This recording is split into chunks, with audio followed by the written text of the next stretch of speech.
Bonjour. Les deux histoires inédites au sommaire de l'émission d'aujourd'hui sont en tout point différentes, mais elles illustrent l'une et l'autre l'importance que prennent les expertises médico-légales dans les enquêtes policières et dans le bon fonctionnement de la justice. Kalamazoo, au Michigan. En cette froide nuit de février 1995, l'officier de police, Todd Christensen, patrouille dans sa voiture. La soirée a été calme et Christensen s'attend à ce que la nuit le soit tout autant. C'était l'heure du dîner et j'étais assis tranquillement dans ma voiture en train de manger mon sandwich quand un conducteur affolé s'est garé à côté de moi. Il dit à Christensen qu'un cycliste gît blessé non loin de là. Quand le policier arrive sur les lieux, l'homme est encore vivant, mais à peine. Il était à l'article de la mort. Il respirait avec beaucoup de difficultés. Il luttait pour prendre de l'air et présentait de graves lésions à la tête. La victime, Kirk Hudson, a 33 ans. Il est transporté d'urgence à l'hôpital. Je suis entrée dans sa chambre et je l'ai vu là, allongé. Il était blessé et couvert de sang. Il était pratiquement méconnaissable. C'était horrible. Naturellement, ma mère était anéantie. Kirk était son seul fils. Nous étions bouleversés. Hudson ne reprendra jamais connaissance. Il décède avant que la police ne puisse découvrir ce qui s'est passé. Le décès de mon frère a eu des conséquences sur toute la famille. Ma mère a fait 2 dépressions nerveuses. Ça nous a tous durement touchés. La mort de Kirk est l'épilogue d'une longue série de tragédies. Cet ancien de la marine américaine était au chômage et sa femme avait succombé à un cancer quelques années auparavant. Elle avait 28 ans. Il ne travaillait pas, mais s'occupait de sa mère âgée qui était très malade. Sur les lieux de l'accident, la police a retrouvé son vélo endommagé à côté de son corps. Il était clair qu'il y avait eu un délit. En voyant les débris de véhicules, le vélo accidenté, l'homme gisant dans une mare de sang, n'importe quel policier en aurait conclu que la victime avait été renversée par une voiture et que le conducteur avait pris la fuite. Les proches de Kirk confient aux policiers qu'il se promenait souvent la nuit en bicyclette. Je crois que c'était sa façon à lui de gérer son stress. Il ne se préoccupait pas de l'heure. C'était un couche-tard. Son truc, c'était de prendre son vélo et d'aller faire un tour. La police découvre, près du vélo, une traînée de fragments de verre et de plastique, un petit miroir convexe, quelques écailles de peinture et une antenne. La première chose que je me suis dite, c'est que le conducteur devait être ivre. Il venait sûrement de quitter un bar quand il a renversé la victime. Peut-être s'en est-il aperçu, peut-être pas. Mais quoi qu'il en soit, il a pris la fuite parce qu'il était saoul et qu'il ne voulait pas se faire prendre par la police. La traînée de débris pointe vers le nord, indiquant la direction du véhicule. D'après les blessures à la tête de Kirk, les enquêteurs établissent que le cycliste roulait dans le sens de la circulation, sur la droite, et qu'il a été percuté par derrière. Cela signifie que l'avant droit du véhicule qu'il a renversé a certainement été endommagé. Il n'y a aucune trace de pneu sur le bitume. Le conducteur n'a donc pas freiné avant ou après l'accident. Les proches de Kirk ne comprennent pas comment le chauffard a pu l'abandonner ainsi à son triste sort. C'était un accident. Le conducteur ou la conductrice ne l'avait pas fait exprès. On aurait seulement voulu que cette personne nous dise qu'elle regrettait d'avoir agi ainsi, qu'elle n'avait pas eu l'intention de le tuer. C'est tout ce qu'on voulait.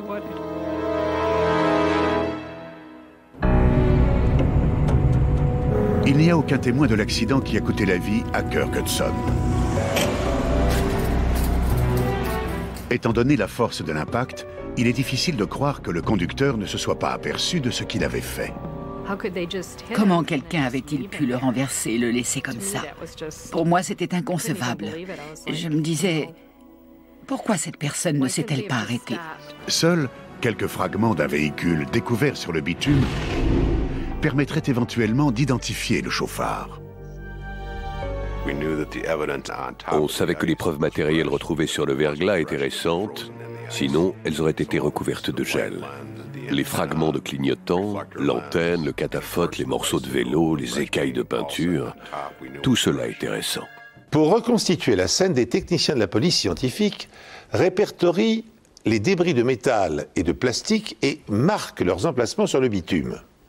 Chaque fragment, il y en a 28 au total, est ensuite photographié. Puis l'établissement d'un diagramme précis de la scène est confié à un dessinateur criminologue.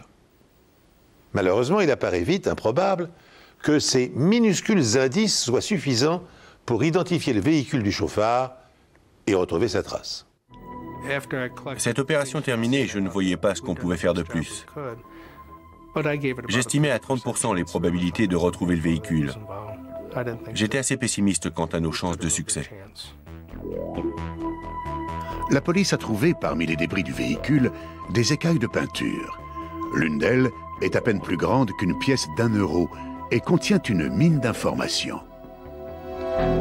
On y distingue 2 zones de couleur principale, plus un trait noir. Cette écaille avait 3 couleurs. Du bordeaux, une ligne noire et enfin du mauve pâle. C'était très singulier. Il s'agissait donc d'un véhicule bicolore décoré d'une fine ligne noire. Les enquêteurs découvrent que très peu de véhicules correspondant à cette description sont vendus tels quels. Ils en concluent que son propriétaire a dû le faire personnaliser. Ça nous a permis de réduire le champ de nos investigations.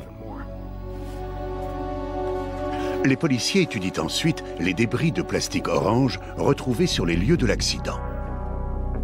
Leur examen au microscope révèle un assemblage de cubes et de rectangles minuscules conçus pour refléter la lumière.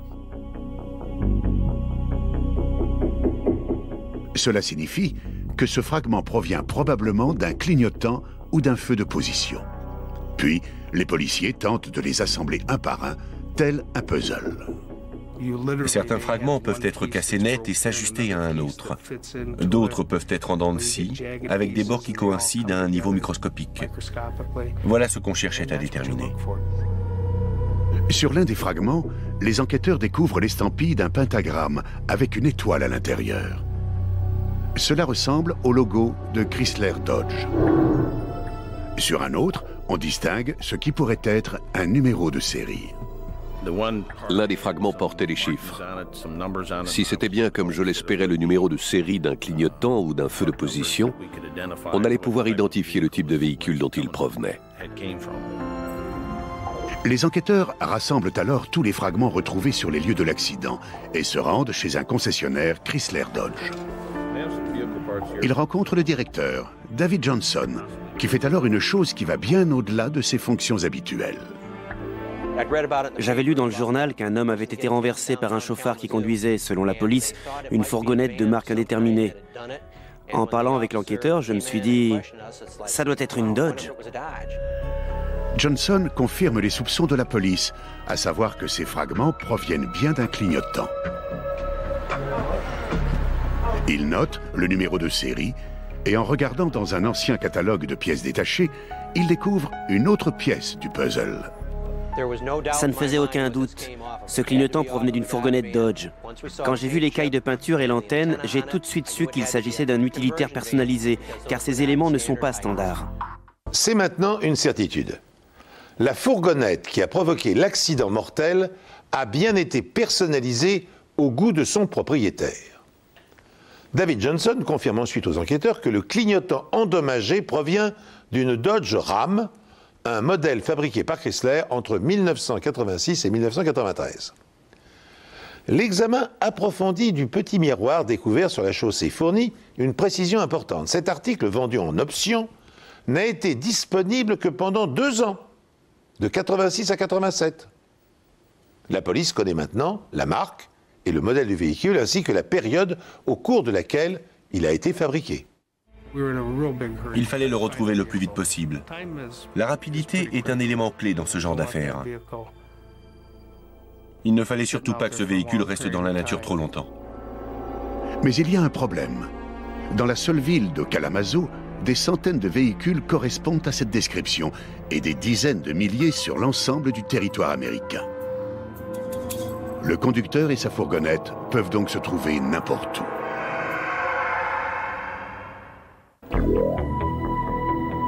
Les enquêteurs savent donc que le chauffard qui a renversé Kirk Hudson était au volant d'une fourgonnette Dodge Ram personnalisée, mauve et bordeaux, avec une bande noire. Un utilitaire fabriqué entre 1986 et 1987. Ils ont aussi la liste de plusieurs centaines de gens dont le véhicule correspond à cette description. Ça s'apparentait à chercher une aiguille dans une botte de foin. La tâche était immense. La police informe les proches de Kirk de ces découvertes, tout en les prévenant de ne pas trop en attendre. Mon frère avait une famille et nous l'aimions. C'était un être humain et il était très important pour nous que l'enquête aboutisse pour que justice soit rendue. La description de la fourgonnette est relayée par les médias. Elle suscite quelques appels, mais aucune de ces pistes ne donne de résultat. Un mois s'est écoulé depuis l'accident, quand la cliente d'un bar de Kalamazoo pose une petite question qui aura de grandes conséquences. J'étais assise à ma place habituelle quand j'ai entendu le barman parler d'un accident au cours duquel un cycliste avait été tué par un chauffard. Je lui ai dit « Ah oui? Quand ça ?» Cette femme, qui a demandé que son anonymat soit respecté, cherche aussitôt à en savoir davantage. Elle apprend que l'accident s'est produit à quelques centaines de mètres du bar. En lisant la description du véhicule, elle s'aperçoit qu'elle connaît l'identité de son propriétaire. Il était le seul dans le coin à posséder une fourgonnette Dodge de cette couleur. Je ne me souvenais pas de quelle année elle était, si c'était un modèle ancien ou pas. Tout ce que je savais, c'était que ça devait être la sienne. Elle appelle aussitôt la police et lui révèle le nom du propriétaire. Il s'agit d'un certain Jim Norsey. Elle ajoute qu'elle était avec lui le soir de l'accident et qu'ils ont bu quelques verres ensemble. J'étais incapable de dire combien il en avait bu. Je ne les avais pas comptés. Elle raconte que Norsey était seul quand il a quitté le bar dans sa fourgonnette, peu de temps avant l'accident. Âgé de 46 ans, il a été plusieurs fois condamné pour conduite en état d'ivresse. Les policiers découvrent qu'il possède bien une fourgonnette Dodge Ram bicolore personnalisée datant de 1987, comme celle qu'ils recherchent. Mais en découvrant son lieu de travail, ils se mettent à douter du succès de leur enquête.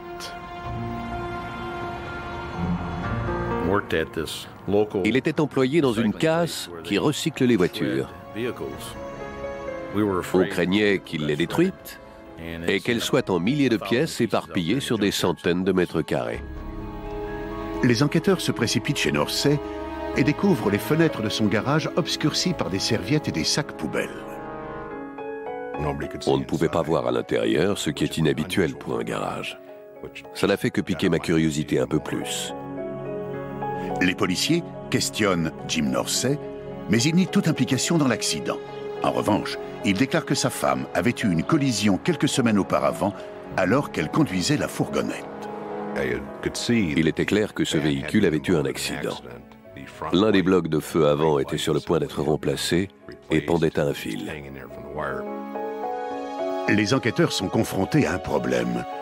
Comment déterminer si ces dégâts sont dus à l'accident qui a coûté la vie à Kirk Hudson ou à la prétendue collision évoquée par Norsey? C'est alors qu'ils découvrent, presque par hasard, un indice d'une importance capitale. Je me suis approché de l'établi. Il était recouvert d'outils, de pièces et d'objets divers. J'ai retiré chaque chose, une par une. Une fois qu'il était presque débarrassé, j'ai trouvé un fragment de clignotant orange, en tout point similaire à ceux qu'on avait ramassés sur les lieux de l'accident. Mais qu'ils soient similaires ne suffit pas. Reste à savoir s'ils s'agencent entre eux.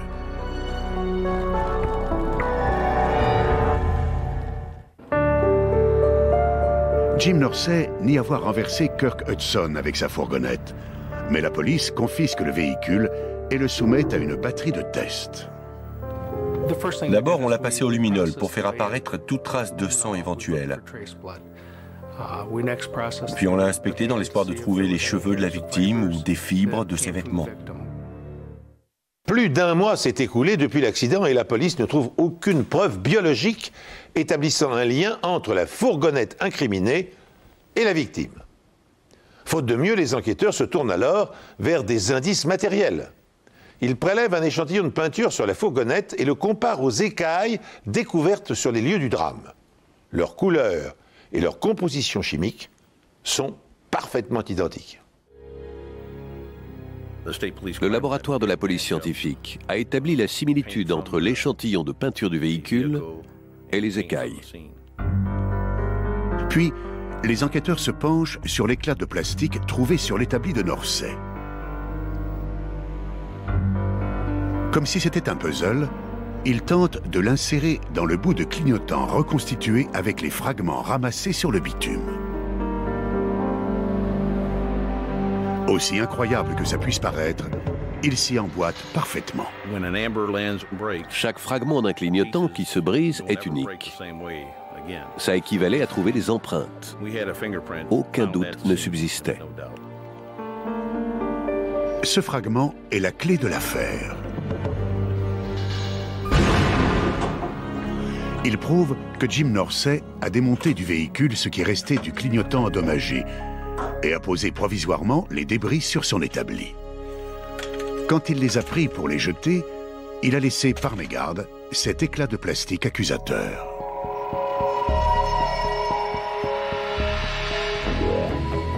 Les policiers se concentrent ensuite sur le vélo de Kirk Hudson. Ils le placent à côté de la fourgonnette pour essayer de déterminer le point d'impact. La bosse sur le cadre du vélo coïncidait avec le point d'impact sur la fourgonnette. La hauteur concordait, le côté également, celui du conducteur.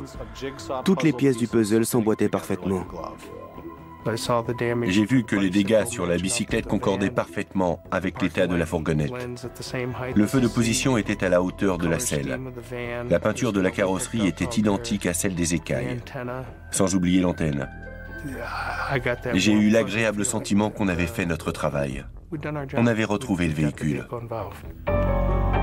Au vu de ces preuves, Jim Norsay est arrêté et mis en examen pour délit de fuite et non-assistance à personne en danger.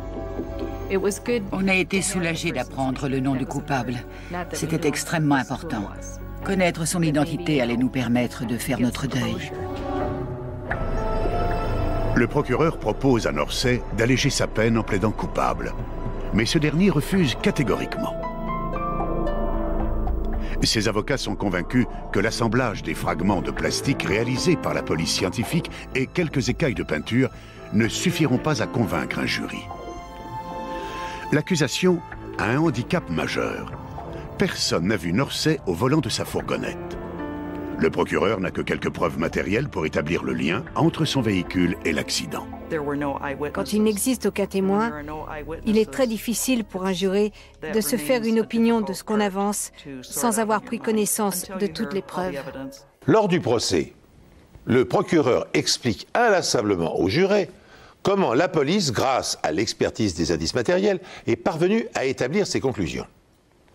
La couleur de la camionnette de Jim Norsay est identique à celle qui a provoqué l'accident.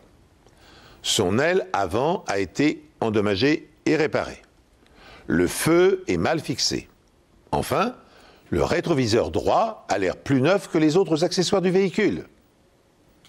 Les membres du jury peuvent ainsi imaginer dans le détail les événements qui se sont déroulés durant la nuit du drame et établir un verdict en connaissance de cause. Les jurés sont fascinés par les preuves scientifiques, ils adorent ça. Ils regardent ce genre d'émission à la télé. Dans cette affaire, il y en avait beaucoup, ce qui la rend exceptionnelle. Ça n'avait rien d'une coïncidence. Les fragments de plastique et les écailles de peinture ne se sont pas retrouvés par hasard sur les lieux de l'accident. On nous a montré les agrandissements photographiques où l'on voyait clairement que ces fragments s'agençaient parfaitement. C'est ce qui a convaincu les jurés. Tous ces numéros dont j'ai parlé correspondent à des indices. Après 3 jours de procès et seulement 4 heures de délibération, le jury déclare Jim Norsay coupable des faits qui lui sont reprochés. Les jurés l'ont reconnu coupable. Voilà comment l'affaire s'est terminée. Norsay est condamné à 4 ans de prison. Les proches de Kirk Hodgson pleurent toujours le disparu. Mais ils se félicitent que l'assassin ait laissé à son insu les preuves qui ont conduit à son arrestation. L'assemblage de tous ces débris a révélé ce qui s'était passé ce soir-là et permis d'élucider cette affaire. Si l'accident s'était produit 20 ans plus tôt, ce n'aurait peut-être pas été le cas. C'est grâce à l'analyse des fragments que le coupable a été appréhendé et nous en sommes très reconnaissants. Les preuves matérielles sont très importantes dans un procès criminel. Je peux dire à quelqu'un: vous avez brûlé un feu rouge, et il me répondra jamais de la vie. Mais si je lui dis qu'on a trouvé ses empreintes ou son feu de position, il ne pourra pas le réfuter. Une preuve est une preuve. Voici ma conclusion. Il suffit d'avoir des enquêteurs acharnés, des policiers méticuleux et déterminés pour traîner devant la justice des individus qui, sans cela, passeraient à travers les mailles du filet. Jim Norsay a fait appel du jugement en contestant le témoignage de la femme qu'il avait rencontrée dans un bar juste avant l'accident.